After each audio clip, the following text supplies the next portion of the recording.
আসসালামু আলাইকুম গাইস। আজকে দেখুন আমটা হইতে আসছি। এখন রাত্রে 10টা বাজে, কিন্তু ভয় লাগতেছে না। কিন্তু আম যেটা হইতেছে রাত্রে হইলে আমের নেশা বেড়ে গেছে, তাই আমগুলা এখন দেখুন টয়তেছি একটা একটা করে।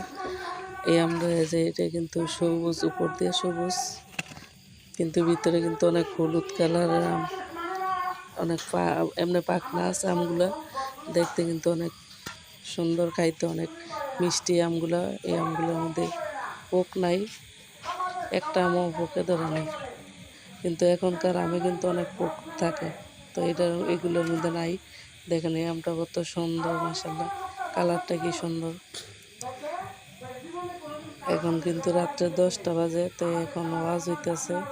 হুজুরের দেখুন ওয়াজ করতেছে, আপনারাও একটু শোনেন ওয়াজটা, সাথে আমগুলো টোহাইতেছে, এটাও দেখেন, ভালো লাগবে।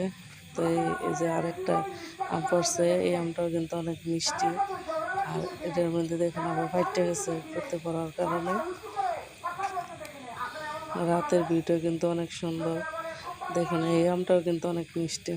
কয়েকটা আম পকাইলাম, হালকা বাতাসে আসছিল, বাতাসের কারণে সবগুলো আম একসাথে পড়ছিল। অনেকগুলো গাছই আল্লাহ দিলে আছে, এই গাছগুলোর তেমনি সব আম পড়লে আল্লাহ বুঝেন কতটুকু ভালো লাগে এইগুলো টোকাইতে। এখানেও আর একটা হলুদ, এটা কিন্তু অনেক বেশি কালার হলুদ হয়েছে আমটা।